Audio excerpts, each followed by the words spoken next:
ಮುಂದಿನ ದಿನಗಳಲ್ಲಿ ಭಾರತದಲ್ಲೂ ಕೂಡ ಎಮರ್ಜೆನ್ಸಿ ಡಿಕ್ಲೇರ್ ಮಾಡ್ತಾರೆ. ಅಂದರೆ ಲಾಕ್ಡೌನ್ ಆಗುತ್ತಾ?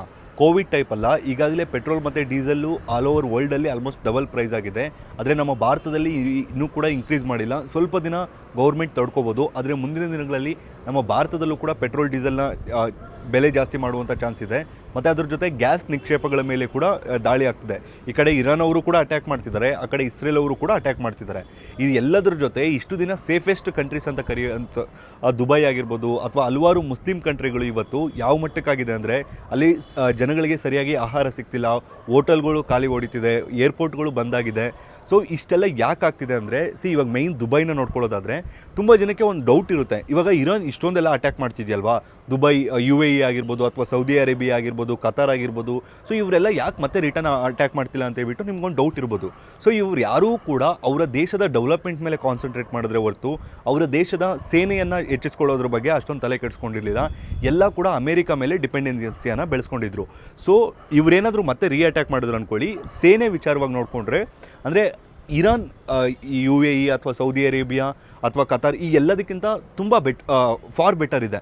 ಸೊ ಇರಾನ್ ಇವಾಗ ಇಷ್ಟು ದಿನ ಏನೋ ಅಮೇರಿಕಾ ಹೊಡಿಯೋಕ್ಕಾಗಲ್ಲ ಅಂತ ಹೇಳ್ಬಿಟ್ಟು UAE, ದುಬೈ, ಸೌದಿ ಅರೇಬಿಯಾ ಮೇಲೆ ಅಟ್ಯಾಕ್ ಮಾಡ್ತಿದ್ದಾರೆ. ಒಂದು ವೇಳೆ ಇವರೇನಾದರೂ ಅಟ್ಯಾಕ್ ಮಾಡಿದ್ರು ಅಂದರೆ ಖಂಡಿತವಾಗ್ಲೂ ಕೂಡ ಇರಾನ್ ಜಾಸ್ತಿ ಮಟ್ಟದಲ್ಲಿ ಅಟ್ಯಾಕ್ ಮಾಡುವಂಥ ಚಾನ್ಸ್ ಇರುತ್ತೆ. ಸೊ ಈ ಕಡೆ ದುಬೈ ನೋಡಿಕೊಂಡ್ರೆ ಯಾಕೆ ಪರ್ಟಿಕ್ಯುಲರಾಗಿ ದುಬೈನ ಅಟ್ಯಾಕ್ ಮಾಡ್ತಿದ್ದಾರೆ ಅಂದರೆ ದುಬೈ UAE ಇದೆಯಲ್ವಾ, ಸೊ UAE ಇಡೀ ವರ್ಲ್ಡಲ್ಲಿ ಅಟ್ರಾಕ್ಷನ್. ಅಂದರೆ ಇವಾಗ ನೀವು ಬೇರೆ ಯಾವುದೋ ಒಂದು ಸಣ್ಣ ದೇಶದ ಮೇಲೆ ಅಥವಾ ಯಾವುದೋ ಒಂದು ಸಣ್ಣ ಹಳ್ಳಿ ಮೇಲೆ ಬಾಂಬ್ ಹಾಕಿದ್ರೆ ಅಷ್ಟೊಂದು ಇದಾಗಲ್ಲ. ಅದೇ UAE ಮೇಲೆ ಅಥವಾ ಮೈನ್ UAE ಮೈನ್ ಪಾಯಿಂಟ್ಸ್ ಮೇಲೆ ಹಾಕಿದ್ರೆ 100% ಇಡೀ ವರ್ಲ್ಡಲ್ಲಿ ಅದು ಇಂಟರ್ನ್ಯಾಷನಲ್ ನ್ಯೂಸ್ ಆಗಿ, ಅಂದರೆ ಈ ಯುದ್ಧ ನಿಲ್ಲಿಸೋದಕ್ಕೆ ಅಥವಾ ಅಂತಾರಾಷ್ಟ್ರೀಯ ಮಟ್ಟದಲ್ಲಿ ಅಮೆರಿಕ ಮತ್ತು ಇಸ್ರೇಲ್ ಮೇಲೆ ಒತ್ತಡ ಹಾಕೋದಕ್ಕೆ ತುಂಬ ಹೆಲ್ಪ್ ಆಗುತ್ತೆ. ಸೊ ಅದಕ್ಕೋಸ್ಕರನೇ ಇರಾನ್ ಅವರು ಇದ್ರ ಮೇಲೆ ಅಟ್ಯಾಕ್ ಮಾಡ್ತಿದ್ದಾರೆ. ಒಟ್ಟಾರೆಯಾಗಿ ಇದರಿಂದ ನಮ್ಮ ಭಾರತಕ್ಕೆ ಏನು ಎಫೆಕ್ಟ್ ಆಗುತ್ತೆ ಅಂತ ತಿಳ್ಕೋಬೇಕು.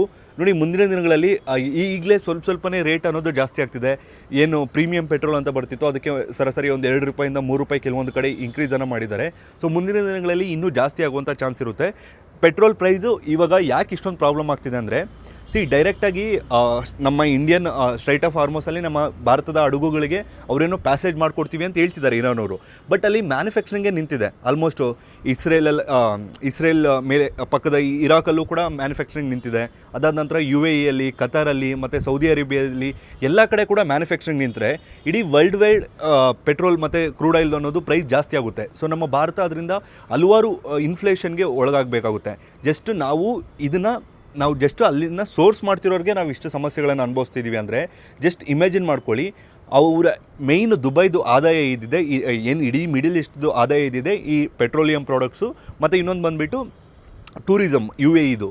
ಸೊ ಇವಾಗ ಟೂರಿಸಮ್ ಅಂತೂ ಕೇಳೋದೇ ಬೇಡ ಬಿಡಿ. ಅಲ್ಲಿರುವಂಥ ಟೂರಿಸ್ಟ್ಗಳು ಕೂಡ ಇವಾಗ ಸೇಫಾಗಿ ಯಾರ್ಯಾರು ಎಲ್ಲೆಲ್ಲಿಂದ ಬಂದಿದ್ರು ಅಲ್ಲೆಲ್ಲರಿಗೂ ರೀಚ್ ಆಗಿದ್ದಾರೆ. ಈವನ್ ಅಲ್ಲಿ ಬೇರೆ ಕಡೆಯಿಂದ ಬಂದು ಕೆಲಸ ಮಾಡ್ತಿದ್ದರು. ಇವಾಗ ನಮ್ಮ ಕನ್ನಡಿಗರು ಕೂಡ ತುಂಬ ಹೋಗಿ ಅಲ್ಲಿ ರಿಯಲ್ ಎಸ್ಟೇಟ್ ಮಾಡ್ತಿದ್ದಾರೆ ಮತ್ತು ತುಂಬ ಜನ ಸೆಟ್ಲ್ ಆಗಿದ್ದಾರೆ. ಸೊ ಅವರು ಕೂಡ ಇವಾಗ ವಾಪಸ್ ಬರುವಂಥ ಇದು ಬಂದಿದೆ. ಒಟ್ಟಾರೆಯಾಗಿ ಇವತ್ತಿನ ಅಪ್ಡೇಟ್ ನೋಡಿದ್ರೆ ಆ ಕಡೆ ಇಸ್ರೇಲ್ ಕೂಡ ನ್ಯೂಕ್ಲಿಯರ್ ರಿಯಾಕ್ಟರ್ಸ್ ಮೇಲೆ ಅಟ್ಯಾಕ್ ಮಾಡಿದೆ ಇರಾನ್ ಮೇಲೆ. ಈ ಕಡೆ ಇರಾನ್ ಕೂಡ ನೆಕ್ಸ್ಟು ಯಾವ ರೀತಿ ಇತ್ತಗೊಳ್ಳುತ್ತೋ ಅಂತ ಗೊತ್ತಿಲ್ಲ. ಸೊ ಗ್ಯಾಸ್ ನಿಕ್ಷೇಪಗಳ ಮೇಲೆ ಅಟ್ಯಾಕ್ ಮಾಡ್ತಿದೆ. ಸೊ ಮುಂದಿನ ದಿನಗಳಲ್ಲಿ ಭಾರತದ ಶೇರ್ ಮಾರ್ಕೆಟ್ ಕೂಡ ಇನ್ನೂ ಬೀಳೋಷ್ಟು ಚಾನ್ಸ್ ಇದೆ. ಮತ್ತು ನೀವೆಲ್ಲ ಸ್ವಲ್ಪ ಹುಷಾರಾಗಿರಬೇಕು. ಮತ್ತು ಲೈಕ್ ಎಮರ್ಜೆನ್ಸಿ ಅಂತಲ್ಲ, ನಮ್ಮ ಹತ್ರ ಬ್ಯಾಕಪ್ ಇದೆ. ಮತ್ತು ಒಂಥರ ಇವಾಗ ಪಾಕಿಸ್ತಾನ ಅಥವಾ ಶ್ರೀಲಂಕಾ ಆದರೆ ಅವ್ರದ್ದು ಅಷ್ಟೊಂದು ಬ್ಯಾಕಪ್ ಇರೋದಿಲ್ಲ. ಸೊ ಅವ್ರಿಗೆ ಬೇರೆ ಆಪ್ಷನ್ ಇರೋದಿಲ್ಲ. ಆದರೆ ನಮ್ಮದು ರಷ್ಯಾ ಜೊತೆ ಚೆನ್ನಾಗಿ ರಿಲೇಷನ್ಶಿಪ್ಪನ್ನು ಹೊಂದಿದ್ದೀವಿ, ಬೇರೆ ದೇಶಗಳಿಂದ ಇದು ಮಾಡ್ಕೊಳ್ತಿದ್ವಿ. ಆದರೂ ಕೂಡ ಬೆಲೆ ಏರಿಕೆ ಅನ್ನೋದು ಜಾಸ್ತಿ ಆಗುತ್ತೆ. ಸ್ವಲ್ಪ ಇದ್ರ ಬಗ್ಗೆ ನೀವೆಲ್ಲ ಹುಷಾರಾಗಿರಬೇಕು. ಒಟ್ಟಿನಲ್ಲಿ ದುಬೈನ ಅಂದರೆ UAEನ ಪದೇ ಇರಾನ್ ಅವರು ಟಾರ್ಗೆಟ್ ಮಾಡ್ತಿದ್ದಾರೆ.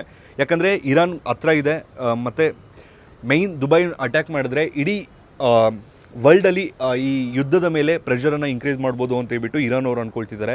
ಏನೇ ಆಗಲಿ ನೀವೆಲ್ಲ ಸ್ವಲ್ಪ ಹುಷಾರಾಗಿರಬೇಕು ಇನ್ನು ಮುಂದೆ. ಆದರೆ ಒಂದು ಎಲೆಕ್ಟ್ರಿಕ್ ಸ್ಟವ್ ತೊಗೊಂಡಿಟ್ಕೊಳ್ಳಿ. ಯಾಕಂದರೆ ಗ್ಯಾಸ್ ನಿಕ್ಷೇಪಗಳ ಮೇಲೇ ದಾಳಿ ಆಗ್ತಿರೋದ್ರಿಂದ ಗ್ಯಾಸ್ ಸಿಗೋದು ಇನ್ನು ಮುಂದೆ ಕಷ್ಟ ಆಗ್ಬೋದು. ಸೊ ಹಳ್ಳಿಯಲ್ಲಿರೋರು ಅವರು ಬ್ಯಾಕಪ್ಪಲ್ಲಿ ಅವ್ರು ಇರ್ತಾರೆ.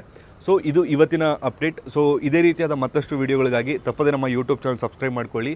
ಫೇಸ್ಬುಕ್ಕಲ್ಲಿ ಈ ವಿಡಿಯೋ ನೋಡ್ತಿದ್ರೆ ನಮ್ಮ ಪೇಜ್ನ ಫಾಲೋ ಮಾಡಿ. ಧನ್ಯವಾದಗಳು.